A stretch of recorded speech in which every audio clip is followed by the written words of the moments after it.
Hello friends, নানান ব্যঞ্জনে তোমাদের সকলকে স্বাগত জানাচ্ছি। তো এখন দেখো, এখানে আমি শুকনো লঙ্কা, রসুন আর আদা এটা করে ভিজিয়ে রেখেছি। শুকনো লঙ্কাটাকে এখন এই তিনটাকে পেস্ট করে নিয়েছি। আর এখানে দেখো চিকেন নিয়েছি, আর এখানে টমেটোগুলোকে এইভাবে পুড়িয়ে নিচ্ছি। আর এখন দেখো, এখানে কড়াইতে লবণ মাখিয়ে নিয়ে এখানে শুধু কড়াইয়ের মধ্যে অয়েল, একদম তেল ছাড়া এরকম চিকেনগুলোকে বসিয়ে দেওয়া হয়েছে। এখন দেখো, চিকেনের থেকে অনেকটা জল বেরিয়ে গেছে, এর মধ্যে আলু দেওয়া হয়েছে।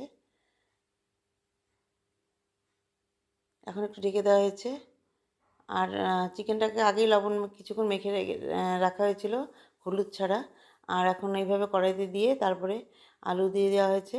তারপর তো এরকম জল বেরিয়ে গেছে। এখন এর মধ্যে ওই যে রসুন, আদা আর হচ্ছে শুকনো লঙ্কাটা পেস্ট করে এইভাবে দিয়ে দেওয়া হলো ফুটন্ত জলের মধ্যে। আর এখন এই যে টমেটো পেস্ট দিয়ে দেওয়া হলো, দিয়ে এভাবে সিদ্ধ করেছে অনেকক্ষণ বয়েল করার পরে। তারপরে যে এইভাবে এখন এর মধ্যে ধনেপাতা ছিটিয়ে দিয়ে এইভাবে রান্নাটা হয়ে গেলো। এখন কিছুক্ষণ বসিয়ে রেখে তারপর নামিয়ে নেব। এইভাবে অয়েল ফ্রি একটা চিকেন রান্না হয়ে গেলো, কিন্তু খেতে কিন্তু খুব টেস্ট, মোমোর মতো। তো তোমরা সবাই ভালো থেকো, সুস্থ